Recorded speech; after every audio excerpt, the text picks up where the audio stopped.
मित्रांनो, लग्नानंतर होईलच प्रेम या मालिकेच्या आजच्या भागाच्या सुरुवातीला जीवा बिचारा नंदिनी समोर त्याच्या प्रेमाची कबुली देत असतो आणि तो कपड्याने सॉरी हा शब्द लिहितो. तिकडे नंदिनी सुद्धा हळूहळू त्या प्रेमात पडलेली आपल्याला दिसते. पुन्हा एकदा पडलेली आपल्याला दिसते. थोड्या वेळात काय होतं मित्रांनो, एका फॅनचं पत्र येतं नंदिनीसाठी, जो तिला सांगत असतो की तू जीवाला माफ कर आणि पुन्हा त्याच्यासोबत त्याच्या घरी निघून जा.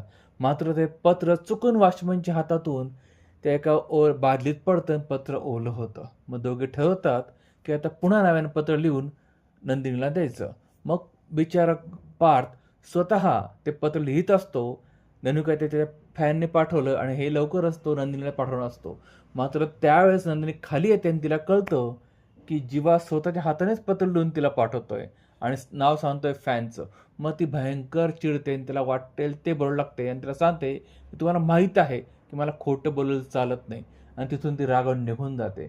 बिचारा जीवा हातबल होतो आणि तो स्वतःलाच म्हणतो, अरे नंदिनी मी काय करू यार, कधीतरी तुझ्या प्रेमाला पाझर फुटेल या भावनेने मी इथे आलोय, माझं घर सोडून मी इथे आलोय, आणि तरी तुला माझं प्रेम कसं कळत नाहीये. दुसरीकडे सीन शिफ्ट होतं देशमुखांच्या घरी, जिथे आता काव्य हातात एक कात्री घेऊन रम्या तिच्या आईच्या मागे लागली असते. कारण तिला संशय असतो की तिचा आवडता बोक्या याच्या माध्यमातून ती पारशी बोलत असते, त्या बोक्याला ह्या दोघींनी कापून टाकलाय. मात्र दोघी सांगायचा प्रयत्न करता आम्ही तुझ्या बोक्याला काहीही नाही केलं, पण ती ऐकायला तयारीत नसते. मग मात्र पार्थ तिची समजूत काढतो काव्याची की जाऊ दे, जे झालं ते झालं, तुम्ही शांत राहा.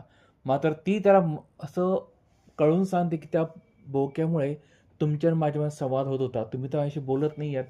तो बोक्याशी मी बोलायचे, माझ्या भावना तुमच्यापर्यंत पोहोचवायचे. आता तो बोकाच नाही म्हटल्यानंतर मी कसं बोलणार, काय करणार, म्हणून रडायला लागते आणि ती पारच्या गळ्यात पडते. आणि हे बघून मात्र रम्याला कसंही होतं.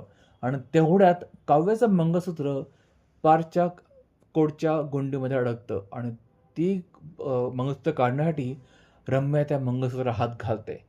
मात्र काव्या तिच्या हाताला पिरळते आणि म्हणते, मंगळसूत्र हात लावायची पुन्हा असं करायचं नाही, जे तुझं नाही आहे तिथून लांब राहायचं.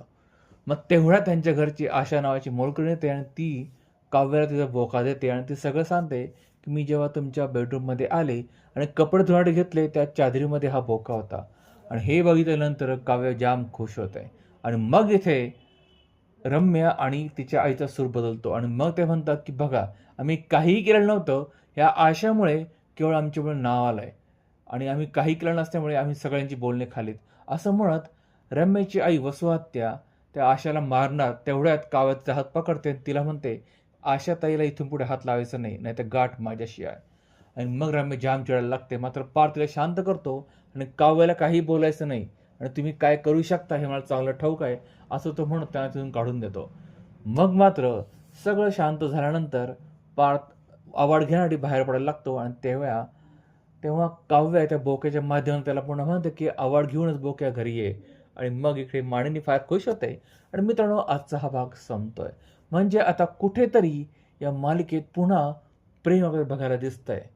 बघूया आणखी पुढे काय होतं ते. पुढचा भाग बघण्याच्या चॅनल सबस्क्राईब करा, बेल आयकॉन जरूर प्रेस करा. तुम्हाला काय वाटतं पुढे काय घडू शकेल कमेंटद्वारे जरूर कळवा.